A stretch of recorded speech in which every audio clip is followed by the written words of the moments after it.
ஆண்டவராகிய இயேசுவின் இனிய நாமம் மைமைப்படுவதாக. ஆண்டவருடைய வார்த்தையை கொடுப்பதிலே நான் மகிழ்ச்சி அடைகிறேன். நீங்கள் ஆண்டவருடைய வார்த்தையை கேட்கும்போது தேவன் உங்களோடு கூட பேசி உங்களை உயிர்ப்பிப்பார். உங்கள் வாழ்க்கை மாறும். அநேக மக்களுக்கு இதை எடுத்து சொல்லி இந்த செய்தியை மறுபடியும் அவர்கள் கேட்க உதவி செய்வீர்களே, ஆனால் ஆண்டவர் நிச்சயம் மாற்றுவார். ஆண்டவருடைய வசனத்துக்கு நேராக நாம் செல்லுவோமா? ஏசாயா 58:11 நாம் வாசிப்போம்.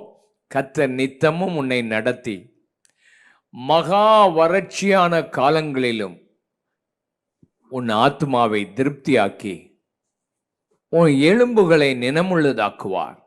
நீ நீர்ப்பாய்ச்சலான ஒரு தோட்டத்தைப் போலவும் வற்றாத ஒரு நீரூற்றைப் போலவும் நீ இருப்பாய். கர்த்தர் நித்தமும் உன்னை நடத்துவார். இரண்டாவது, வறட்சியான காலங்களிலும் ஆண்டவர் உன்னை திருப்தியாக்குவார். மூன்றாவது, உன் எலும்புகளை நினமுள்ளதாக்குவார். நீர்ப்பாய்ச்சலான ஒரு தோட்டத்தை போல வற்றாத நீரூற்றை போல நீ இருப்பாய் என்று வேதம் சொல்லுகிறதை பார்க்கிறோம். அருமையானவர்களே, கர்த்தர் உன்னை நித்தமும் நடத்துவார். இந்த வார்த்தையை கேட்கிற நீ, உன் வாழ்க்கையில் ஆண்டவர் உன்னை நடத்துவார். உனக்கு எப்படி நடக்கணும், எங்க போகணும், என்ன செய்யணும் என்று தெரியாம இருக்கிற சூழ்நிலைகள் உனக்கு ஏராளம் வரும். ஆனால் அவருடைய கையை பிடித்துக்கொள். அவர் உன் கையை பிடித்து நடக்க பழக்க வைப்பார். ஒரு குழந்தை எழும்பி நடக்கும்போது அது கீழே கீழே விழும். ஆனால் நம்ம அதை நடக்க பழக்கி விடுவோம். கொஞ்ச நாளில் அது நடந்து அதுக்கு பின்பு நம்ம தான் அதுக்கு பின்னால் ஓடணும். அதே போல ஆண்டவர் உன்னை நடத்துவார், ஆச்சரியமாக நடத்துவார். இப்போ இன்னைக்கு நீ பல விதத்தில் திசை தெரியாமல் அலைந்து கொண்டிருக்கிறாய். ஒரு நோக்கமில்லாமல் உன் வாழ்க்கை போயிட்டே இருக்குது. எத்தனையோ வருஷங்களை நீ கழித்து போட்டாய். உன் வருஷங்கள் ஒரு கதையை போல போயிட்டு, இன்னைக்கு ஆண்டவர் உன் வாழ்க்கையை உன்னை நடத்துவேன்னு சொல்றார். உன் வாழ்க்கையை அவருக்கு ஒப்பு கொடுப்பாயா? நீயே உன் வாழ்க்கையை நீ நடத்த முடியாது. உன்னை நடத்துகிற ஒரு தெய்வம் இருக்கிறார். என் வாழ்க்கையில் நான் பார்த்துருக்கிறேன். கல்லூரியெல்லாம் படித்து முடித்தேன். வீட்டில் இருந்து புறப்பட்டு போனேன். எப்படி என்ன செய்யணும் என்று எனக்கு தெரியாத சூழ்நிலைகள். ஆனால் இந்த இயேசு என் கூட பேசினார். உனக்காக நான் யாவையும் செய்து முடிப்பேன்னு சொன்னார். அந்த வார்த்தை என் காதுகளில் கேட்டது. இன்னைக்கும் அதை மறக்க முடியலை. அது என் காதுகளில் தொனித்து கொண்டே இருக்கிறது. உன்னை ஆண்டவர் முடிவு பரியந்தம் நடத்துவார். மரண பரியந்தம் உன்னை நடத்துவார். நம்முடைய தேவன் சதா காலங்களில் நம்முடைய தேவன் மரண பரியந்தம் உன்னை நடத்துவார். என் வாழ்க்கையில் ஒரு சின்ன இடத்துல போய் உட்கார்ந்து ஜெபம் பண்ணேன். ஆண்டவரே, நான் என்ன செய்யணும், எப்படி போகணும், என்ன ஊழியம் செய்யணும்? ஒரு ஓடை பக்கமாக உட்கார்ந்து பாரத்தோடு ஜெபித்தேன். என்னை எத்தனையோ பேர் ஊழியத்துக்கு கூப்பிட்டாங்க. வெளிநாட்டுக்கெல்லாம் ஒட்டனை வரும்படி சொன்னாங்க. ஆனால் ஆண்டவர்கிட்ட போய் உட்கார்ந்து ஜெபம் பண்ண போது ஒரு சின்ன சர்ச்சை எடுக்கும்படி சொன்னார் பெங்களூரில். அதை எடுத்து கொஞ்ச நாள் நடத்தி கொண்டிருக்கும்போது ஒரு வாலிபர்களுக்குரிய தரிசனத்தை கொடுத்தார். அப்படித்தான் கொஞ்சம் கொஞ்சமாக ஆண்டவர் என்னை கொண்டு வந்து நடத்தினார். இந்த பட்டணத்துக்கு வந்தேன். இந்த பட்டணத்தில் எனக்கு தெரியவே தெரியாது இந்த பட்டணம். ஆனால் ரோடெல்லாம் நடந்தேன். ஒரு 125 பேர் விலாசம் ஒரு கூட்டத்தில் கிடைச்சிச்சு. அதை எடுத்துக்கிட்டு நடந்தேன். அத்தனை வீடுகளையும் போய் சந்தித்தேன் ஒரே வாரத்தில். ஒரு சின்ன சர்ச்சு ஒரு 7 பேரை கொண்டு ஆரம்பிக்க உதவி செய்தார். அதுக்கு பின்பு படிப்படியாய் ஆண்டவர் நடத்தினார். உன்னையும் ஆண்டவர் கைவிட மாட்டார். உன்னை நடத்துவார். ஒரு முறை பேதுரு ஆண்டவரை விட்டுட்டு மீன் பிடிக்க போயிட்டான். ராத்திரி முழுசும் பிடித்து பார்த்தான், ஒன்றும் நடக்கலை. கடைசியில் ஒன்று கூட பிடிக்க முடியல, ஒரு மீன். ஆண்டவர் இயேசு அவன் பின்னால் போய், பிள்ளைகளே புசிக்கிறதுக்கு ஏதாவது இருக்குதான்னு கேட்டார். அவங்க ஒன்றும் இல்லைன்னு சொன்னாங்க. படகுக்கு வலது பக்கம் போடப்பா. அவன் சொன்ன உடனே 153 பெரிய மீன் கிடைத்தது. உன் வாழ்க்கையில் ஆண்டவர் உன்னை கைட் பண்ணுவார். உன் வாழ்க்கை நிச்சயம் உன்னை நடத்துவார். ஒரு முறை ஒரு பாஸ்டர் சர்ச்சு கட்டுறதுக்கு கடன் வாங்கிட்டார். சர்ச்சில் உள்ள விசுவாசிகள்லாம் விட்டுட்டு போயிட்டாங்க. அந்த பேங்க்ல இருந்து கோர்ட் நோட்டீஸ் வந்துட்டு அவருக்கு. இவர் என்ன செய்யணும்னு தெரியலை. போய் 3 நாள் உபவாசம் பண்ணி ஜெபம் பண்ணுறார். ஆண்டவரே, வழி தெரியாமல் திகைத்துக்கிட்டு இருக்க, நான் என்ன செய்யணும்? எப்படி இந்த கடன்களை கட்டி முடிப்பேன்? ஆண்டவர் அவரோட பேசினார். பயப்படாத, நீ செய்த தப்பை அறிக்கை பண்ணு, என்ன நீ நம்பு, நான் உன்னை நடத்துவேன். ஆண்டவர் சொன்னார், நீ பேங்க் மேனேஜரை போய் பாரு, அவங்கிட்ட ஒரு கேள்வியை நீ கேளு. என்ன கேள்வி ஆண்டவரே? நானே கடன் வாங்கி கொடுக்க முடியாமல் இருக்கேன், அவன்கிட்ட போய் என்ன கேள்வி கேட்கறது? கேளு, நீ செத்தால் பரலோகத்துக்கு போய் உங்கள் அம்மாவை பார்ப்பியான்னு கேளு. ஐயோ ஆண்டவரே, இந்த மாதிரி எப்படி இந்த கேள்வியை கேட்கறது? சரி போனார். போய் பயந்துக்கிட்டே போய் கதவை திறந்து உள்ளே போனார். உள்ளே போன உடனே இவருக்கு பயம். அந்த பேங்க் மேனேஜர் ரொம்ப அவரை சத்தம் போடுறார். உடனே ஒரு கேள்வி கேட்கணும் அப்படின்னு சொல்லிட்டு என்ன கேள்வி கேட்டார்? நீ ரட்சிக்கப்பட்டிருக்கிறீரா? நீ மனம் திரும்பிட்டீரா? இயேசுவை ஏற்றுக்கொண்டீரா? அந்த பேங்க் மேனேஜருக்கு ரொம்ப கோவம் வந்து வெளியே விரட்டிட்டார். நீ வாங்கின கடனை செலுத்த முடியாமல் பேங்க் முழுசும் போராட்டத்துக்குள்ளே இருக்கு. உனக்கு கடன் கொடுத்த ஏன் வேலை போகுது? நீ கடனை கட்டுறதுக்கு முதல்ல வழியை பாரு. வெளியே வந்துட்டார். அந்த ஆண்டவர்கிட்ட சொல்கிறார், ஆண்டவரே, நான் ரட்சிக்கப்பட்டான்னு கேட்டா இந்த சத்தம் போடுறாரு, நீ செத்தாள்னு ஆரம்பிச்சா என்ன செய்வார் ஆண்டவரே? ஆண்டவர் சொன்னார், என்னை விட நீ ஞானியா? போ, நான் சொல்றத செய். அவன் போனார். அங்கே போய் மெதுவாக பேங்க் மேனேஜர் ஆஃபீஸ் கதவை திறந்தார். ஆஃபீஸ் மேனேஜர் சத்தம் போடுறார், இன்னைக்கு கேள்வியோட வந்திருக்கியா, பணத்தோட வந்திருக்கிறியா? தைரியமா அவர்கிட்ட கேட்டார், நீ செத்தால் பரலோகத்துக்கு போய் உங்கள் அம்மாவை பார்ப்பியான்னு கேட்டார். இதை கேட்ட உடனே பேங்க் மேனேஜர் ஆஃபீஸ் டேபிளில் இருந்து கீழே விழுந்து அழுறார். என்னடா இவர் இந்த வார்த்தையை கேட்டு அழுறாருன்னு சொல்லி அவரை தட்டி எழுப்பி, என்ன விஷயம், ஏன் அழுறீங்க? அப்போ அவர் சொன்னார், எங்கள் அம்மா சாக முன்னால் என்னை கூப்பிட்டாங்க, நான் போகவே இல்லை. நான் குடிகாரன், நான் வாழ்க்கையை வீணாக செலவழித்தவன். ஆனால் நான் போகும் வரைக்கும் எங்கள் அம்மா கோமாவில் இருந்தாங்க. என்னை பார்த்த உடனே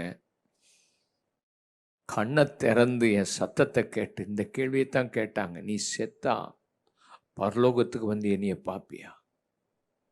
அதே கேள்வியை நீ கேட்டுட்ட. எங்கள் அம்மா எனக்கு நிறைய சொத்து வச்சுட்டு போயிருக்கிறாங்க, என் வாழ்க்கை மாறணும், நான் குடிகாரன், குடும்பத்தை அழிக்கிறேன், சொத்தை அழிச்சுக்கிட்டு இருக்கிறேன், இந்த இயேசு என்னை மாற்றுவார் என்று நான் இப்போ நம்புகிறேன்னு சொல்லி முழங்கால் பிடிட்டு இயேசுவை ஏற்றுக்கொண்டார். அவர் அந்த ஆளுக்கு பாஸ்டருக்கு சொல்லி அனுப்பினார், பயப்படாதீங்க, இந்த கடனெல்லாம் நானே கட்டி முடிச்சிடுறேன், என் சொத்து அவ்வளோ சொத்து இருக்குது, எங்கள் அம்மா வச்சுட்டு போன சொத்து. அவரை நடத்தின ஆண்டவர் ஆச்சரியமாக நடத்தினார். உன் பிள்ளைக்கு எப்படி கல்யாணம் நடக்கும், எப்படி உன் வாழ்க்கையில் எதிர்காலம் இருக்கும், எப்படி உன் வாழ்க்கை இருக்கும், மரண பயம் உன்னை பிடிச்சிருக்கிற இந்த நேரத்தில் இன்னைக்கு இந்த இயேசு கிறிஸ்து அவரை நம்பிப்பார், அவரை நம்பிப்பார். அவர் உன்னை நடத்துவார். என்ன நடத்தினவர் உன்னை நடத்துவார், உன்னை நடத்துவார். மகா வறட்சியான காலங்களிலும் உன்னை திருப்தியாக்குவார். இந்த இயேசு கிறிஸ்துவண்டை வந்தால் உன் வாழ்க்கை திருப்தியாக மாறிடும். நிச்சயம் ஆண்டவர் உனக்குள்ள ஒரு திருப்தியை கொடுப்பார். ஒன்றுமே இல்லாமல் இருக்கலாம், நீ நினைக்கிறதெல்லாம் ஒன்றும் நடக்காமல் இருக்கலாம், ஆனால் உன் இருதயத்துக்குள்ள ஆண்டவர் ஒரு திருப்தியை கொடுப்பார். அப்போஸ்தலனாகிய பரிசுத்த பவுல் பிலிப்பியருக்கு நிருபம் 4ஆம் அதிகாரத்தை படிக்கும்போது அவர் சொல்றார், நான் பசியாக இருக்கவும் கற்றுக்கொண்டேன், பட்டினியாக இருக்கவும் கற்றுக்கொண்டேன், நான் வாழ்ந்திருக்கவும் தெரியும், தாழ்ந்திருக்கவும் தெரியும், எந்த நிலைமையில இருந்தாலும் நான் திருப்தியாக இருக்க கற்றுக்கொண்டேன். என்னை பலப்படுத்துகிற கிறிஸ்துவினால் எல்லாவற்றையும் எனக்கு செய்ய பலன் உண்டு. ஊழியத்துக்கு நான் வந்த போது ஒரு நேரம் கையில் பணம் இல்லை, மத்தியான சாப்பாட்டுக்கு வழி இல்லை. ஒரு ஃப்ரெண்டு வந்துட்டாரு, மத்தியான சாப்பாட்டுக்கு என்ன செய்வேனே தெரியாது. போய் உட்கார்ந்து கதவை பூட்டிட்டு 3 மணி நேரம் இருக்கும் ஜெபம் பண்ணிக்கிட்டே இருந்தேன். ஆண்டவரே, நான் இந்த இடத்த விட்டு போக மாட்டேன், என்னை நீங்கள் நடத்தணும், என்னை நீங்கள் ஆசீர்வதிக்கணும்னு கேட்டு பிடிவாதமாவிட்டு ஜெபம் பண்ணேன். ஒரு சத்தம் எனக்கு, உனக்கு மணி ஆர்டர் அனுப்பிட்டப்பா அப்படின்னு. நான் எழும்பி சுற்றி இத்தி பார்க்குறேன், யாரோ பேசிட்டான் நான் ஜெபம் பண்ணுறதை பார்த்துன்ட்டு. நான் காத்துக்கிட்டே இருந்தேன். அப்போ ஆண்டவர் இந்த வசனத்தை தான் வச்சு என்கிட்ட பேசினார். நீ ஊழியத்துக்கு வந்தால் உனக்கு பாடுகள் வரும், கஷ்டங்கள் வரும், நீ மனரம்யமாக திருப்தியாக இருக்கணும். ஆண்டவரே, நான் செய்வேன், ஆனால் இன்னைக்கு என் ஃப்ரெண்டுக்கு மத்தியானம் ஒரு சாப்பாடு வாங்கி கொடுக்க எனக்கு பணம் வேணும். ஆனால் நான் யார்கிட்டையும் போய் கடன் வாங்க மாட்டேன், எங்கேயும் போய் வீடு விசிட் பண்ணி காணிக்க வாங்க மாட்டேன். இந்த இடத்துல இருக்க நீர் என்னை அழைச்சிருன்னா எனக்கு இந்த இடத்துக்கு பணம் வரணும்னு கேட்டுக்கிட்டு இருந்தேன் பாருங்க. கொஞ்ச நேரத்தில் போஸ்ட்மேன் வந்து பெல் அடித்தான். அது வரைக்கும் எனக்கு மணி ஆர்டர் வந்ததே இல்லை. அன்னைக்கு அந்த அந்த ஜன்னலை திறந்து பார்த்தேன், மணி ஆர்டர். என் ஃப்ரெண்டு ஒருத்தர் உசிலம்பட்டியில் ஊழியம் செய்தவரை 3 நாளைக்கு முன்னால் ஆண்டவர் ராத்திரி தட்டி எழுப்பி எனக்கு பணம் அனுப்ப சொல்லியிருக்கிறார். ஆண்டவர் உன்னை திருப்திப்படுத்துவார் பாரு, கர்த்தர் உன்னை கைவிட மாட்டார். நீ வறண்ட காலங்களிலும் உன்னை போஷிக்க இந்த சூழ்நிலையில் அவரை நம்புனா அவர் உன்னை நடத்துவார். உன்னை திருப்தியாக்குகிற ஒரு ஆண்டவர் என்பதில் சந்தேகமில்லை. 3வது, அவர் உன் எலும்புகளை நினமுள்ளதாக்குவார், பலன் கொடுப்பார். இந்த உடம்பெல்லாம் நமக்கு பலன் இருக்குன்னா, நம்ம நிற்கிறோம் அப்படின்னு சொன்னால் நம்முடைய சரீரத்தில் இருக்கிற எலும்புகள் தான். இந்த எலும்புகளுக்குள்ள ஊன் இருக்குது. இதெல்லாம் பலன் உள்ளதாக இருந்தால் தான் சரியாக இருக்க முடியும். நிறைய பேருக்கு பிளட் கேன்சர் வந்துடுது. அதனுடைய அர்த்தம் என்ன? எலும்புகளுக்குள்ள இருக்கிற ஊன்கள் கெட்டு போய் விடுகிறது. எலும்புகளை நினமுள்ளதாக்குவார், உனக்கு பலன் கொடுப்பார். இந்த ஆண்டவர், அவரை நோக்கி பார், உனக்கு பலன் கொடுப்பார். இந்த சரீரத்தில் ஒரே ஒரு அவயவத்தில் மாத்திரம்தான் எலும்பு இல்லை, அது நாக்கில். ஆனால் அதுதான் அடங்காதது. ஆனால் மற்றதெல்லாம் ஆண்டவர் கண்ட்ரோல் பண்ணி வச்சிருக்கிறார். உன் வாழ்க்கையில் உன் எலும்புகள் பலன் அடையணும். கர்த்தர் இன்றைக்கு உன்னை பலப்படுத்துவார். ஒரு கூனி இருந்தா அவளால் அந்த எலும்பெல்லாம் வளைஞ்சு போயிருந்துச்சு. அவள் தரையை பார்த்துக்கிட்டே இருந்தா. ஆண்டவர் அவளை பார்த்து சொன்னார், அவளை அழைத்தார், அவன் மேலே கை வைத்து அந்த எலும்புகளெல்லாம் சுகமாக உதவி செய்தார்.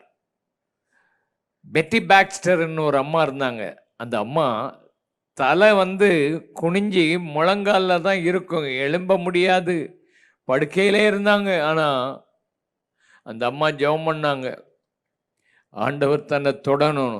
ஒரு நாள் அந்த அம்மா ஜெபம் பண்ணும்போது ஆண்டவர் பேசினார், நான் இத்தனை மணிக்கு உன் வீட்டுக்கு வருவேன், உன்னை சுகமாக்குவேன்னு.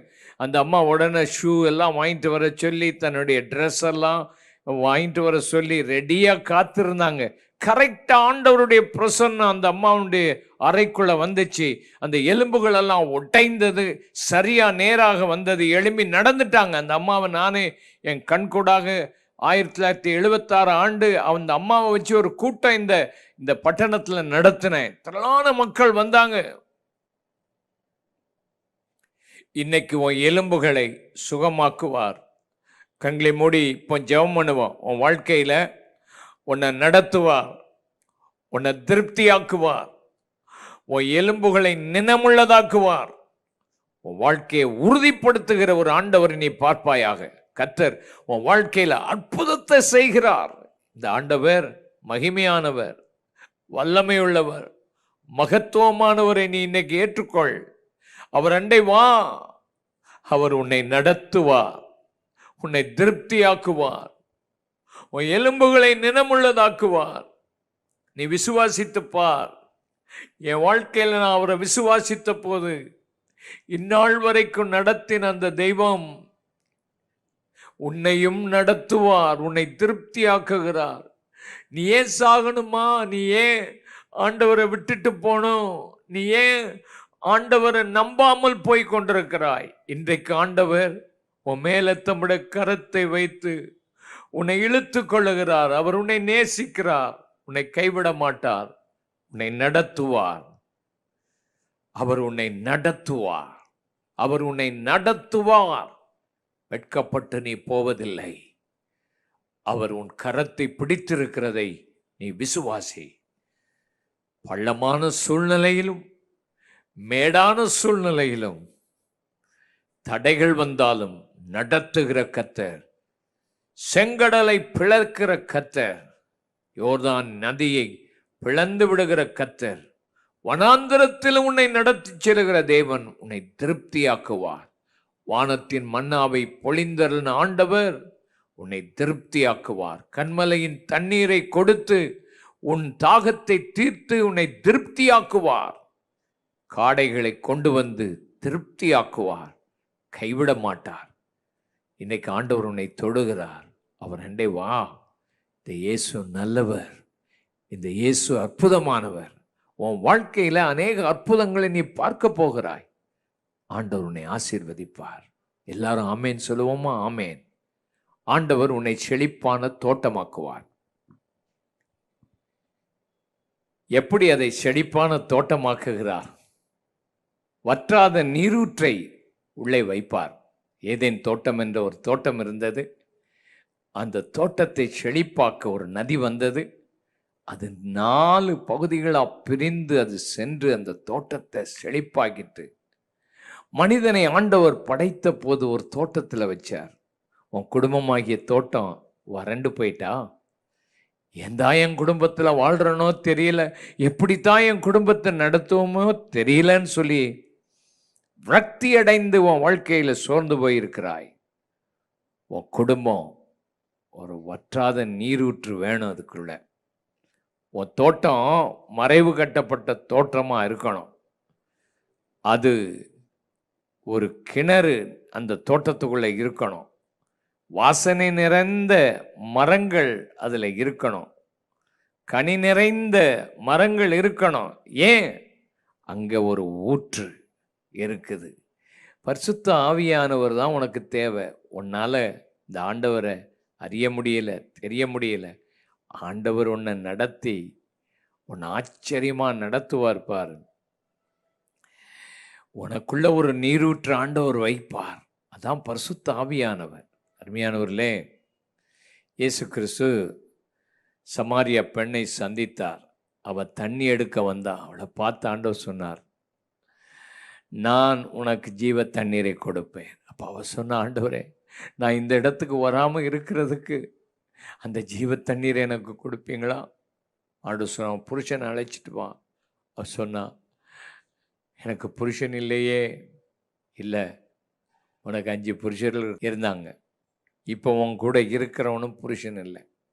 இவ வாழ்க்கையில் தன்னுடைய வாழ்க்கையை திருப்தியாக்க மனுஷர்களுடைய உதவியை தேடி ஒவ்வொரு மனுஷனாக போய் பார்த்தா ஒரு மனுஷனும் அவளுக்கு உதவி செய்யலை பாருங்க.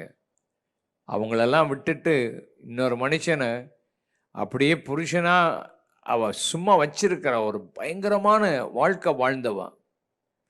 இவளையும் இயேசு சந்தித்து, உனக்கு நான் ஜீவ தண்ணீரை கொடுப்பேன்னு சொன்ன உடனே அதை ஏற்றுக்கொண்டு குடத்தை வச்சுட்டு ஊருக்குள்ளே போய் என் வாழ்க்கையெல்லாம் சொல்லிட்டார் ஒருத்தர், வந்து பாருங்கன்னு சொல்லி ஊரே திரண்டு வந்தது. வாழ்க்கையில் ஜீவ தண்ணீர் இல்லாமல் வற்றி போய் வேதனையோடு வாழ்ந்த அவளுடைய வாழ்க்கையை அழகாக மாற்றி அமைத்த ஒரு ஆண்டவர் நீ எப்பேற்பட்ட நிலைமையில யாரெல்லாம் தேடி போய் எப்படியோ வாழ்ந்த உன்னை இன்றைக்கு ஆண்டவர் மாற்றி அமைத்த அழகான ஒரு வாழ்க்கையை உனக்கு கொடுக்க ஜீவ தண்ணீரோடு கூட அவர் வருகிறதை நீ பார்ப்பாயாக. ஆண்டவர் உன்னை ஆசீர்வதிப்பார். எரேமியா தீர்க்கதரிசியின் புஸ்தகம் 31ஆம் அதிகாரம் 12ஆம் 13ஆம் வசனத்தை நாம் கேட்போம்.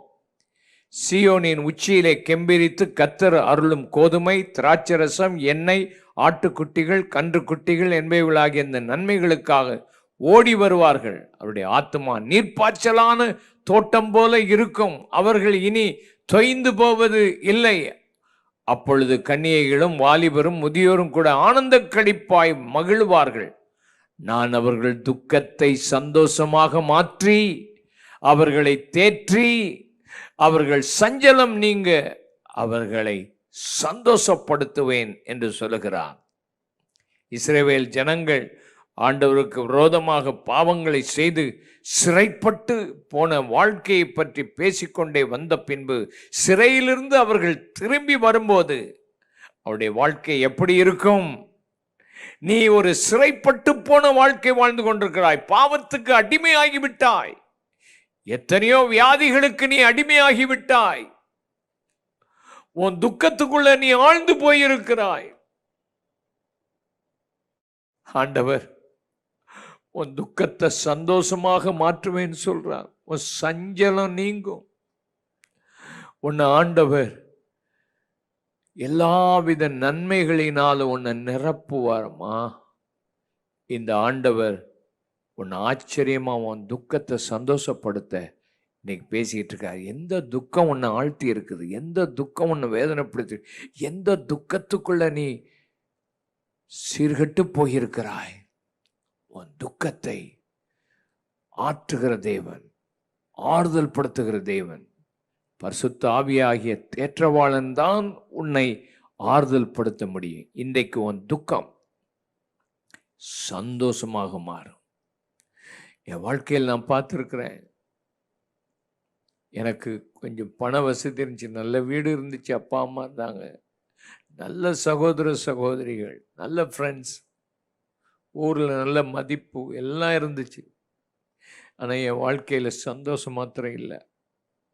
ஃப்ரெண்ட்ஸோடு போய் சுற்றுவோம், கதை அடிப்போம், எல்லாம் செய்வானா. ராத்திரி நேரம் வந்தால் என் வாழ்க்கை துக்கமாக இருக்கும். நீ ஏன் இந்த தவறுகள் பாவங்களில் வாழ்ந்து கொண்டிருக்கிறாய்? ஒரு நாள் என் வீட்டுக்குள்ளே தனி அறையில் இருந்தேன், வேதனையோடு இருந்தேன், கண்ணாடியை பார்த்து அழுறேன். நீ ஏன் இந்த மாதிரி இருக்கிற? ஏன்னா ஆண்டவர் என்னை சின்ன வயசுலேயே அவருடைய பிள்ளையா தெரிந்து கொண்டார். சின்ன வயசுல என்னோட பேசினார், இந்த ஊழியத்துக்கு பிரித்தெடுத்தார். நானும் அவரை விட்டு தூரமா போக போக போக போக என் வாழ்க்கையில துக்கம், வேதனை, கண்ணீர். ஆனா இந்த இயேசு 1968ஆம் ஆண்டு செப்டம்பர் மாதம் 3ஆம் தேதி ஒரு இரவு கூட்டத்தில் ஆண்டவர் என்னை சந்தித்தார். வீட்டுக்கு ஓடி முழங்கால் படியிட்டு என் கண்ணீரோட, இயேசுவே என் பாவத்தை மன்னியும், பாவங்களை மறைக்கிறவன் வாழ்வடைய மாட்டான், அறிக்கை செய்து விட்டு விடுகிறவன் இரக்கம் பெறுவான்னு சொன்ன அந்த வார்த்தை எனக்குள்ள வந்துச்சு. நான் முழங்கால் படியிட்டு என் பாவத்தெல்லாம் அறிக்கை பண்ணி, இயேசுவே என் உள்ளத்துல வாரு, என்னை மாற்றிவிடும், என்னை மாற்றிவிடும் என்று கண்ணீரோடு ஜெபம் பண்ண போது என் உள்ளத்தில் ஆண்டவர் வந்தார். என் இருதய பாரமெல்லாம் என்னை விட்டு போயிட்டு ஒரு பெரிய சந்தோஷம் என் வாழ்க்கையில் வந்தது. அது இன்னைக்கு வரைக்கும் அதை ஆண்டவர் காத்து கொண்டார். இன்றைக்கு நீ துக்கத்தோடு அலைய வேண்டாம், வேதனையோடு திரிய வேண்டாம். இந்த இயேசுவண்டை வந்து முழங்கால் படியிட்டு, இயேசுவே என் உள்ளத்தில் வாரும், எனக்கு சந்தோஷத்தை தாரும் என்று நீ கேட்டுப்பார். உன் கவலையெல்லாம் அவர் மேலே வைத்து விடு. தோத்திரத்தோடு ஜெபம் பண்ணு. எவ்வளவு நன்மைகளை ஆண்டவர் உனக்கு செய்திருக்கிறார். நீ ஏன் துக்கத்தோடு திரிய வேண்டும்? ஆண்டவர் இன்றைக்கு உன் துக்கத்தை சந்தோஷமாக மாற்றி உன் சஞ்சலத்தை மாற்றி விடுவார். கர்த்தருடைய வல்லமை உன் மேலே இறங்கி வருகிறது. அவரை நோக்கி பார்ப்பாயா? கண்களை மூடி ஒரு நிமிஷம் ஜெபம் பண்ணுவாயா? என் கூட சேர்ந்து ஜெபம் பண்ணு. இயேசுவே என் துக்கத்தை மாற்றி விடும், என் கண்ணீரை மாற்றும். கண்ணீர் துடைக்க துடைக்க வந்துகிட்டே இருக்குது. கவலை பாரம் என்னை விட்டு போகல. அந்த அசுத்த ஆவி உன்னை விட்டு நீங்குகிறது. உன்னை பயப்படுத்துகிற அந்த பொல்லாத ஆவி உன்னை விட்டு நீங்குகிறது. உன்னை எப்பொழுதும் துக்கத்தின் ஆவியிலே அமிழ்த்து கொண்டிருக்கிற அந்த பொல்லாத ஆவி இன்னைக்கு நீங்குகிறது. சொல்லி முடியாத ஒரு சந்தோஷத்தின் ஆவியை, ரட்சிப்பின் சந்தோஷத்தை கர்த்தர் உனக்கு தருகிறார். உன் பாவங்களை அறிக்கையிடு, ஆண்டவரிடத்தில் மனம் பொருந்து, அந்த பகை நீங்கி போகிறது. ஆண்டவர் உனக்கு ஒரு பெரிய வெளிச்சத்தை கொடுக்கிறார். இந்த ஆண்டவர் அற்புதமாய் உன்னை நடத்துகிறதை நீ பார்ப்பாயாக. கர்த்தர் கைவிடாதவர். கர்த்தர் நிச்சயம் உன் துக்கத்தை சந்தோஷமா மாற்றுவார். இரண்டாவதாக, உன் வாழ்க்கையில உன் சுக வாழ்வு துளிர்க்கும். உன் சுக வாழ்வு துளிர்க்கும் என்று எழுதப்பட்டிருக்கிறது. உன் வாழ்க்கையில வியாதியின் வாழ்வு இருக்குது, துன்பத்தின் வாழ்வு உனக்கு இருக்குது, தோல்வியின் வாழ்வு உனக்கு இருக்குது, பலவிதமான சிக்கல்களுக்குள்ள உன் வாழ்வு மாட்டிக்கொண்டிருக்குது. பைத்தியம் பிடிக்கிறது போல உன் வாழ்க்கையில வாழ்வு இருக்குது. ஆனா ஆண்டவர் சொல்றார், உன் சுக வாழ்வு துளிர்க்கும். இன்னைக்கு உன்னுடைய வாழ்க்கையில் என்ன வியாதி இருந்தாலும் அவர் சுகத்தை கொடுக்க வல்லமை உடையவர். இயேசு கிறிஸ்துவினுடைய ஊழியத்தில் அவர் உபதேசம் பண்ணினார், டீச் பண்ணார், பிரசங்கம் பண்ணினார், ப்ரீச் பண்ணினார். மூணாவது, மக்களுக்கு சுக வாழ்வை கொடுக்க இந்த உலகத்தில் வந்தார். திருடன் கொல்லவும் அழிக்கவும் அவன் வருகிறான் அன்றி, கெடுக்க வருகிறான் அன்றி, திருட வருகிறான் அன்றி வேறொன்றுக்கு அவன் வரான். ஆனால் நானோ உனக்கு ஜீவன் உண்டாயிருக்கு, அந்த ஜீவன் பரிபூர்ணப்படவும் வந்தேன் என்று சொல்லுகிறார். வாழ்க்கையில இன்னைக்கு ஒரு பரிபூர்ணமான ஒரு ஜீவன் வருகிறது. நீ ஆஸ்பத்திரியில் படுத்திருக்கலாம், அல்லாவிட்டால் நீ ஒரு பயங்கரமான வியாதியின் பயத்துக்குள்ள நீ வீட்டுக்குள்ள அடைபட்டு இருக்கலாம். டாக்டர்கள் உன்னை பார்த்து சொல்லியிருப்பாங்க, குறிப்பிட்ட கொஞ்ச நாள் தான் நீ வாழ முடியும் என்றெல்லாம் சொல்லி உன் வாழ்க்கையின் மரண பயத்தின் இக்கட்டுகளுக்குள்ளே நீ அகப்பட்டிருக்கும் போது உன் சுக வாழ்வு துளிர்க்கும் என்ற ஒரு வார்த்தை உனக்கு வருகிறது. உன் ஆத்மா வாழுகிறது போல நீ எல்லாவற்றிலும் வாழ்ந்து நீ சுகமாயிருக்க விரும்புகிறேன். அப்படித்தான் ஆண்டவர் நீ சுகமாயிருக்கணுங்கிறத தான் விரும்புகிறார். இயேசு வியாதியஸ்தர்களை பார்த்து கேட்ட கேள்விகள் ஒன்று, நீ சுகமடைய விரும்புகிறாயா? நீ பார்வையடைய விரும்புகிறாயா? உனக்கு என்ன வேண்டும்? ஆண்டவர் ஆச்சரியமானவர். இன்னைக்கு ஆண்டவர் உங்ககிட்ட கேட்கிற கேள்வி, உன் சுக வாழ்வு துளிர்க்கும், நீ சுகமடைய விரும்புகிறாயா? ஆண்டவரிடத்தில் நீ வந்து கேட்டுப்பார், உன்னை ஆச்சரியமா நடத்துவார். ஒரு நாள் ஒரு அம்மா தூக்கி கொண்டு இந்த இடத்துல போட்டார்கள், இந்த வலது பக்கத்தில். கூனி குறுகி எலும்பெல்லாம் தேய்ந்து உடம்புல சதையெல்லாம் இல்லாம அப்படியே கிடந்தாங்க. அதுவும் கூட்டம் முடிகிற நேரம் அது. அப்போ பெர்னார்ட் அங்கம்மா என்று வந்தார். கூட்டம் முடிஞ்சு அதை டைம் ஆகி போச்சு, மத்தியானத்துக்கு 1 மணிக்கு மேலே ஆயிட்டு. ஆனால் அந்த அம்மாவை அப்போ தூக்கி கொண்டு போட்டாங்க. அவரும் நானும் போய் அந்த அம்மாவுக்கு ஜெபம் பண்ணோம். அதுக்கு பிறகு நான் அந்த அம்மாவை பார்க்கல, எப்படி இருக்குமோ அவ்வளவு மோசமாக இருந்துச்சு. அந்த அம்மா பிறகு ஒரு நாள் என் மகளை பார்த்து, உங்கள் அப்பாவை பார்க்க முடியுமா? என் வாழ்க்கை இப்படி இருந்துச்சு, ஒரு நாள் தூக்கி கொண்டு போட்டாங்க, நான் சாப்பிட முடியாமல் எனக்கு கேன்சர், கர்ப்பப்பையில் கேன்சர், சாப்பாடே போகலை, எலும்பும் தோலமாக தூக்கிட்டு போட்டாங்க. ஆனால் அன்னைக்கு ஜெபம் பண்ண அந்த ஜெபம், அதுக்கு பிறகு நீ வீட்டுக்கு தூக்கிட்டு போன போது கொஞ்சம் கொஞ்சமாக சாப்பிட்டு நான் இப்போ வேலைக்கு போயிட்டுருக்கிறேன். இந்த கல்லூரியில் நான் ஆசிரியராக இருக்கிறேன்.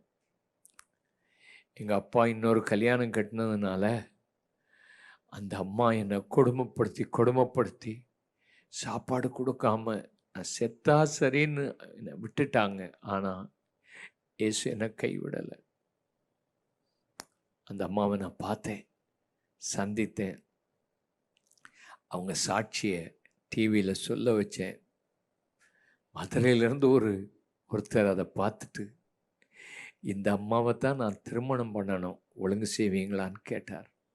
அவங்கள்ட்ட பேசி அந்த குடும்பம் திருமணமாகி அவங்களுக்கு இப்போ குழந்தைகள் இருக்குது. சுக வாழ்வு துளிர்க்கும். கண்களை மூடி நாம் ஜெபம் பண்ணுவோமா? இப்போ ஆண்டவர் உனக்கு ஒரு அற்புதம் செய்வார். இயேசுவே, காயப்பட்ட உம்முடைய கரங்கள் வேதனையும் ரணமுமாயிருக்கிற மக்கள் மேல் வந்து இறங்கி, கேன்சர் நோய்களினாலே வேதனைப்பட்டு சுக வாழ்வை இழந்திருக்கிற மக்களுக்கு ஒரு உதவி செய்ய மாட்டீங்களா? பாவத்தினாலே பயங்கர கட்டுகளுக்குள்ள இருக்கிற மக்களை விடுதலையாக்க மாட்டீங்களா? இன்னைக்கு அவங்க சுக வாழ்வு, அவங்க ஆத்மாவில் ஒரு சுகம், சரீரத்தில் ஒரு சுகம், ஆவியில் ஒரு சுகம், மனதில் சுகம். மனவியாதியினாலே உளறிக்கொண்டே நீ இருக்கிறாய், தூக்கத்திலும் உனக்கு நிம்மதி இல்லை, உளறிக்கொண்டே இருக்கிற உன் வாழ்க்கையை கர்த்தர் இன்னைக்கு சுகமாக மாற்றுகிறார். கர்த்தர் உனக்கு ஒரு அற்புதத்தை செய்கிறார். இயேசுவே, thank you for your powerful healing hand that is coming upon each and every one of the people those who are praying today. It is possible to heal each and every one of them today. Thank you for your healing virtue flowing and touching and healing them, oh God. Thank you. அவர்களை தொட்டதற்காக ஸ்தோத்திரம். உலகமெங்கிலும் உள்ள மக்கள் மேல் உடைய கரம் இன்றைக்கு இறங்கி வரட்டும். உங்க நாமத்தை மகிமைப்படுத்துங்க. சுகப்படுத்துகிறதற்காக ஸ்தோத்திரம். எத்தனை பேர் கர்த்தர் உங்களை தொட்டிருக்கிறார் என்று விசுவாசிக்கிறீங்க? கையை உயர்த்தி கர்த்தரை நோக்கி பார். கர்த்தர் உனக்கு அற்புதம் செய்கிறார். ஆண்டவர் உன்னை ஆசீர்வதிக்கிறார். ஏசாயா தீர்க்கதரிசியின் புத்தகம் 58 அதிகாரம் 1 வசனத்தை நாம் வாசிப்போம். ஏசாயா 58:1. சத்தமிட்டு கூப்பிடு, அடக்கி கொள்ளாதே. எக்காலத்தை போல உன் சத்தத்தை உயர்த்தி என் ஜனத்துக்கு அவர்கள் மீறுதலையும் யாக்கோபின் வம்சத்தாருக்கு அவர்கள் பாவங்களையும் நீ தெரிவிக்க வேண்டும் என்று வேதம் சொல்லுகிறது. நாம் 6ஆம் வசனத்தை வாசிக்கும் போது 6ஆம் வசனம் என்ன சொல்லுகிறது? அக்கிரமத்தின் கட்டுகளை அவிழ்க்கிறதும் நுகத்தடியின் பிணையல்களை நெகிழ்கிறதும் நெருக்கப்பட்டிருக்கிறவர்களை விடுதலையாக்கி விடுகிறதும் சகல நுகத்தடிகளையும் உடைத்து போடுகிறது. கவனியங்கள், அக்கிரமத்தின் கட்டு, நுகத்தடியின் பிணையல் நெகிழணும், நெருக்கப்பட்டிருக்கிற விடுதலை, நுகத்தடி உடைந்து போகணும். அக்கிரமத்தின் கட்டு, பாவத்தை தெரிவி என் மக்களுக்கு எக்காலத்தை போல கூறு. நிறைய பேர் இந்த நாட்களில் பாவத்தை பற்றி கண்டிச்சு சொல்ல மாட்டாங்க. பாவத்தெல்லாம் இயேசு மன்னிச்சிட்டார், சிலுவையில் சுமந்துட்டார், இனிமே நீ விடுதலை ஆயிட்டார். ஆண்டவர் ஒரு கிருபை அனுப்பிட்டார். அதனால் நீ பாவம் செய்தாலும் பரவாயில்ல, கிருபை வந்துடும், நீ இஷ்டம் போல் வாழலாம், எப்பவும் பாவம் பாவம்னு சொல்லி மக்கள் உங்களை கஷ்டப்படுத்திடுறாங்கன்னு சொல்லி தப்பான உபதேசம் நிறையா வந்துட்டு. ஆனால் இயேசு சிலுவையில் பாவத்தெல்லாம் சுமந்தது உண்மைதான். ஆனா நீ தொடர்ந்து பாவத்திலே நிலைச்சிருந்தா எப்படி ஆண்டவர் உன்னை ஆசீர்வதிக்க முடியும்? பாவத்தின் கட்டுகளுக்குள்ள நீ இருக்கிற, அக்கிரமத்தின் கட்டு அது போக மாட்டேங்குது. சில ஆட்கள் சிகரெட்டை விடு, குடியை விடு. எனக்கு தெரிஞ்ச ஒரு ஆள்கிட்ட நான் பேசிக்கிட்டே இருக்கிறேன், சிகரெட்டை விடு. இல்லை பாஸ்டர், நான் முந்தி 5 பாக்கெட் குடிச்சிக்கிட்டு இருந்தேன், இப்போ 1 பாக்கெட்டு. நீ 1 பாக்கெட் குடித்தாலும் சரி, நீ 5 பாக்கெட்டை குடித்தாலும் சரி, நீ இந்த சின்ன சிகரெட்டுக்கு நீ அடிமைப்பட்டு போயிருக்கிற. அது மாத்திரமல்ல, அவர் பாட்டுக்கு நல்ல வேலை பார்க்குற மனுஷன் தண்ணி போட்டுட்டு சாராயத்தை குடிச்சிட்டு நிலதவறி பேசுகிறத பார்க்குறேன். எத்தனையோ முறை கூப்பிட்டு சொல்கிறேன், ஆனால் விட்ட மாட்டேன். அவன் அந்த ஆள் ரட்சிக்கப்படும் வரைக்கும், அவன் மாறு வரைக்கும் அவனை விட போகிறதில்ல. இப்படி கட்டுகளுக்குள்ள சிக்கி இருக்கிறாங்க. விபச்சார வேசித்தனம். சில ஆட்களை பார்த்துருக்குறேன், அவனை நான் விபச்சாரம் பண்ணி அவங்க கம்ப்ளைண்ட் வரும், அவனை பார்த்து பேசிப்பா இந்த மாதிரி தப்பு செய்யாத, உன் வாழ்க்கையை மாற்று. சரி பாஸ்டர், சரி பாஸ்டர், மன்னிச்சிருங்க பாஸ்டர்மா. அடுத்தாப்புல இன்னொரு இடத்துல போய் தவறு செய்வான். எத்தனையோ தடவை மன்னிச்சிருக்கிறேன் பாருங்க. சில ஆட்களுக்கு இப்படிப்பட்ட அக்கிரமத்தின் கட்டுகள் விட்டாது பிசாசு. எந்த பாவத்துக்குள்ளே தொடர்ந்து நீ நிலைச்சிருக்கிறியா? சிலருக்கு சண்டையின் ஆவி, சண்டை போடாமல் இருக்க முடியாது. அந்த ஆட்களுக்கு எப்படியாவது எதையாவது ஒன்று எடுத்து சண்டை போட்டுறணும். சண்டையின் ஆவி, அக்கிரமத்தின் கட்டு. சில ஆட்கள் பொய்யே சொல்லிக்கிட்டு இருப்பான், அக்கிரமத்தின் கட்டு. வாழ்நாளெல்லாம் பொய் தான். வாழ்க்கையில் இந்த கட்டுகள்ல இருந்து கர்த்தர் உன்னை விடுதலையாக்கணும்னு இன்னைக்கு விரும்புகிறார். உன் நுகத்தடியின் பிணையல்களை நெகிழ வைக்கிறார். நுகத்தடி, காளை மாட்டில் வண்டியை மாட்டி பாரத்தை ஏற்றி நுகத்தை வச்சு அந்த தடியை கழுத்தில் வச்சிருவாங்க. ஐயோ, எத்தனையோ நெல் மூட்டைகளை ஏற்றி அந்த மாடு இழுக்க முடியாமல் இழுத்துட்டு போகும். ஆனால் இன்னைக்கு உன் பாரத்தை நீ சுமக்க முடியாமல் சுமந்துக்கிட்டு இருக்கிற ஒன்று ஆண்டவர் அதை எடுக்க விரும்புகிறார். உன் நுகத்தடி இன்னைக்கு உடைக்கப்படுகிறது. நெருக்கத்திலிருந்து கர்த்தர் இன்னைக்கு உன்னை விடுதலை ஆக்குகிறார். உண்மையா இயேசு நோக்கி உபவாசம் பண்ணி ஜெபம் பண்ணுவாயா? உபவாச ஜெபம் என்பது மக்களை, இப்படிப்பட்ட மக்களை விடுதலையாக்குறது தான் உபவாசம். உன் வாழ்க்கையில் ஆண்டவர் இன்றைக்கு அற்புதங்களை செய்து உன் கட்டுகளை உடைச்சி உன் நுகத்தடியை உடைக்கிறார். நுகம் என்பது பாரம். ஆனால் இயேசுவின் கற்பனையாகிய எளிதான நுகத்தை ஏற்றுக்கொள். கர்த்தர் உனக்கு இளைப்பாறுதலை தருவார். இன்றைக்கு ஆண்டவர் உனக்கு ஒரு அற்புதத்தை செய்து உன் வாழ்க்கையை மாற்றி அமைக்க அவர் விரும்புகிறார். முதலாவது, உன் வாழ்க்கையை நீர்ப்பாய்ச்சலான ஒரு தோட்டத்தை போல மாற்றுவார். ரெண்டாவது, உன் வாழ்க்கையில் சுகவாழ்வு உனக்கு துளிர்க்கும். மூணாவது, அக்கிரமத்தின் கட்டுகள், நுகத்தடிகள், இதெல்லாவற்றில் நெருக்கத்திலிருந்து உன்னை விடுதலையாக்குவார். நாலாவது, உன் வாழ்க்கையில் ஆண்டவர் செய்ய போகிறது. ஏசாயா தீர்க்கதரிசியின் புஸ்தகம் 58ஆம் அதிகாரம் 10ஆம் வசனம். ஏசாயா 58:10. பசி உள்ளவனிடத்தில் உன் ஆத்மாவை சாய்த்து சிறுமைப்பட்ட ஆத்மாவை திருப்தியாக்கினால் அப்பொழுது இருளில் உன் வெளிச்சம் உதித்து உன் அந்தகாரம் மத்தியானத்தை போலாக்கும். இருளில் உன் வெளிச்சம் உதிக்கும்,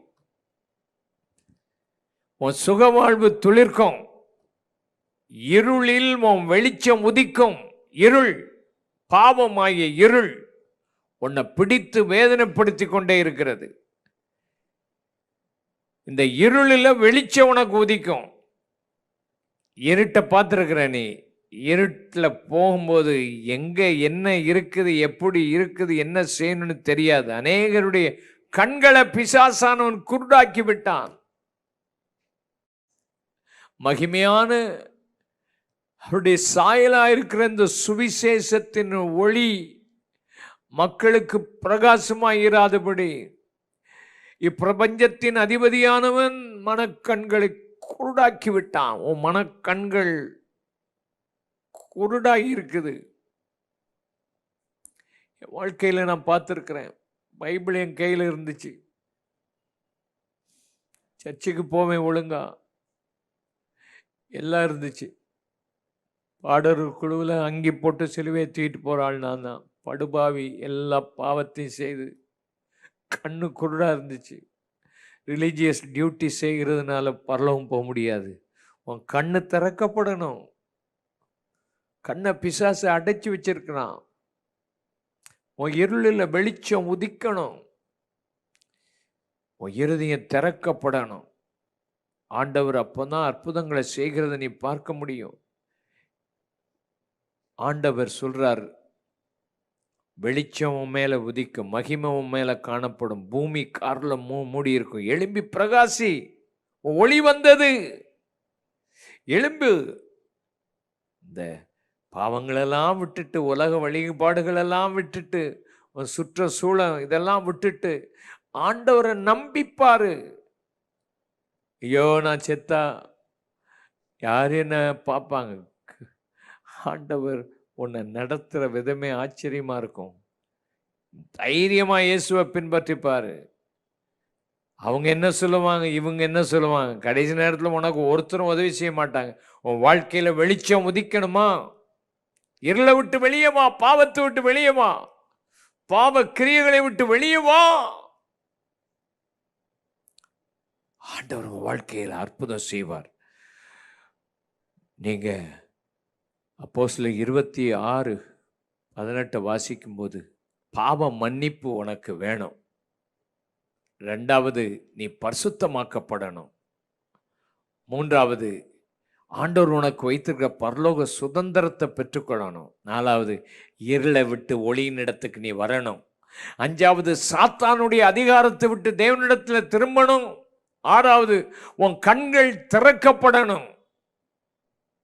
இந்த காரியங்களை செய்து அவரை நீ விசுவாசிக்கணும். 7வது, இத்தனை காரியங்களை செய்யும் போது உன் வாழ்க்கையில இருளில் இருந்து வெளிச்சத்துக்கு வருவா. அந்தகார ராஜ்யத்திலிருந்து, சாத்தானுடைய அதிகாரத்திலிருந்து ஆண்டவருக்குள்ள வருவா. உனக்கு ஒரு பரலோக சொத்து ஆண்டவர் வச்சிருக்கிறார். விசுவாசிக்கணும், அவ்வளவுதான். ஆண்டவர் உனக்கு பாவம் மன்னிப்பை தருவார். ஆண்டவர் நோக்கி பார்ப்போமா? உன் கண் இன்னைக்கு திறக்கப்பட்டு நீ வெளிச்சத்தை பார்ப்பாய். இருளில் உன் வெளிச்சம் உதிக்கும். உன் சுக வாழ்வு துளிர்க்கும். நீ நீர்ப்பாய்ச்சலான தோட்டத்தை போல இருப்பாய். உன் துக்கம் சந்தோஷமாக மாறும். உன் அக்கிரமத்தின் கட்டுகள் அவிழ்க்கப்பட்டுவிடும். கண்களை மூடி ஜெபிப்போமா?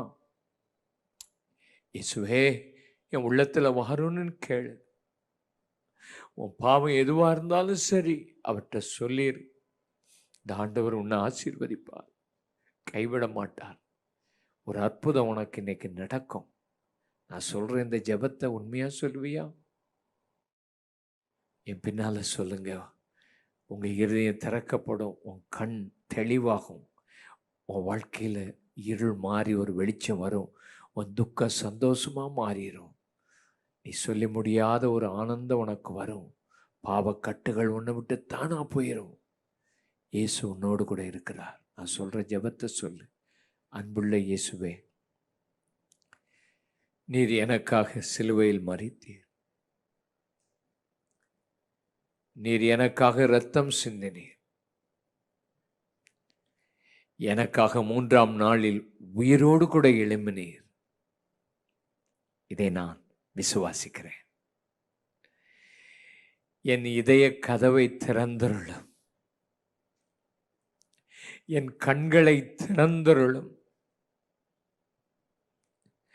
என் துக்கத்தை சந்தோஷமாக மாற்றும். இருளில் வெளிச்சம் உதிக்கட்டும். என் குடும்பத்தை ஒரு அருமையான தோட்டமாக மாற்றும். இயேசுவே, என் உள்ளத்தில் வாரும். உம்மை ஏற்றுக்கொள்ளுகிறேன். நீர் என் தெய்வம், நீர் என் ஆண்டவர் சொல்லுங்க. நீர் என் இரட்சகர்.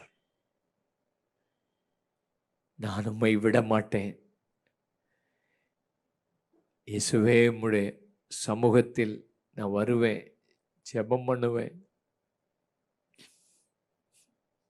உம்முடைய வேதம் வாசிப்பேன், ஒரு சபையில் நான் சேருவேன், சின்ன குழுக்களில் இணைந்து கொள்வேன். என்னை ஆசீர்வதியும், ஆசீர்வதியும். இயேசுவின் மூலம் ஜெபிக்கிறோம் பிதாவே, ஆமேன். அப்படியே உங்கள் சரீரத்தில் எந்த இடத்துல வியாதி இருந்தாலும் அந்த இடத்துல கைகளை வைத்து ஜெபம் பண்ணுங்க. அந்த வியாதிகள் சுகமாகும். இயேசுவை நம்புங்க, விசுவாசிங்க. இயேசுவே, இந்த வேளையில் வியாதியோடு இருக்கிற மக்களுக்கு நீங்கள் பேசினது போல அவங்க சுக வாழ்வு துளிர்க்கட்டும். வியாதியின் உச்சக்கட்டத்தில் மரணத்தின் கட்டுகளுக்குள் போன மக்களை உம்மால விடுதலையாக்க முடியும். உம்முடைய நாமத்தினாலே, நசரனாகிய இயேசுவின் நாமத்தினாலே, கல்வாரி சிலுவையில் நீர் சம்பாதித்த விடுதலையோடு காயப்பட்ட கரங்கள் உம்முடைய பிள்ளைகள் மேல் வைக்கப்பட்டு விடுதலையாகட்டும். அற்புதங்கள் நடக்கட்டும், அடையாளங்கள் நடக்கட்டும். ஆண்டவரே, உம்முடைய பிள்ளைகளை விடுதலையாக்கும். வேதனையோடு துடித்து கொண்டிருக்கிற வாழ்க்கையில் வேதனை நீங்கி நீ சுகமாயிரு. சமாதானம் உண்டாகட்டும். அற்புதங்கள் இயேசுவின் நாமத்தினால நடக்கட்டும். எந்தெந்த இடத்தில் கைகளை வைத்து ஜெபம் பண்ணி கொண்டிருக்கிறார்களோ, எந்த வியாதிகள் சுகமாகணும்னு ஜெபிக்கிறார்களோ, உங்க அற்புத அடையாளங்கள் இப்பொழுது நடக்கட்டும். அற்புதமான சுகம் உண்டாகட்டும். உமக்கு மகிமை உண்டாக பண்ணும். நாக்கில் இருக்கிற புண்கள், சரீரத்தில் இருக்கிற கட்டிகள், கேன்சர் நோய்கள், ஈரலில் இருக்கிற பிரச்சனைகள், கண்களில் இருக்கிற வியாதிகள், தலை சுற்று மயக்கம், ஆண்டவரே ஜுரத்தின் ஆவி, பயங்கரமான இந்த கொரோனா வைரஸினுடைய ஆவிகள் வெளியேறட்டும். கால்கள், கைகள், கரடுகளை பலப்படுத்தும். சரீரத்தின் ஒவ்வொரு அவயவங்களையும் தொட்டு சுகமாக்கும். Thank you Lord. நீ தொடுகிறதற்காக ஸ்தோத்திரம். அற்புதம் நடக்கிறதுக்காக ஸ்தோத்திரம். இயேசுவின் இனிய நாமத்தில் ஜெபிக்கிறோம் அருமை பிதாவே, ஆமேன், ஆமேன். இந்த நாட்களில் ஆண்டவரை ஏற்றுக்கொண்டிருக்கிற நீங்கள் தொடர்ந்து ஆண்டவருக்குள் வளரணும். முதல்ல ஆண்டவரோடு ஐக்கியமாகணும். அதுக்கு ஜெபம் உங்களுக்கு தேவை. அதை கற்றுக்கொள்ளுங்க. அப்பா கிட்ட பேசுகிறது போல பேசுங்க. ரெண்டாவது, உங்களுக்கு ஆவிக்குரிய ஆகாரம் வேணும். ஆண்டவர் உங்களோட பேசணும். அதுக்கு தான் ஆண்டவர் வேத புஸ்தகத்தை உங்களுக்கு கொடுத்திருக்கிறார். வாசிங்க, ஆண்டவர் உங்களோட பேசுவார். மூணாவது, உங்களுக்கு உங்கள் வீட்டு பக்கத்தில் சின்ன குழுக்களோ இயேசுவை தெரிஞ்சவங்களோ இருந்தால் அவங்களோட ஐக்கியப்பட்டு மேலும் மேலும் நீங்கள் ஒரு சீஷராக வளர்கிறதுக்கு அவங்களோட தொடர்பு கொள்ளுங்க. நாலாவது, ஒரு சரியான ஒரு சபையில் நீங்கள் இணைஞ்சி அங்கே ஒரு அங்கமாக மாறுங்கள். அங்கே போக போக ஆண்டவருடைய வார்த்தைகள் உங்களுக்கு கிடைக்கும். அதனால் உங்கள் வாழ்க்கையில் விட்டுறாதீங்க. உங்கள் சொந்தக்காரங்க, உங்களுக்கு தெரிஞ்சவங்களெல்லாம் இந்த இயேசுக்களை கொண்டு வாங்க. இந்த அன்பை பற்றி சொல்லுங்கள். உங்கள் சாட்சியை, நீங்கள் கண்டதை சொல்லுங்கள். ஆண்டவர் உங்களை ஆசீர்வதிப்பார், கைவிடவே மாட்டார். கர்த்தர் உங்களை ஆசீர்வதிப்பாராக.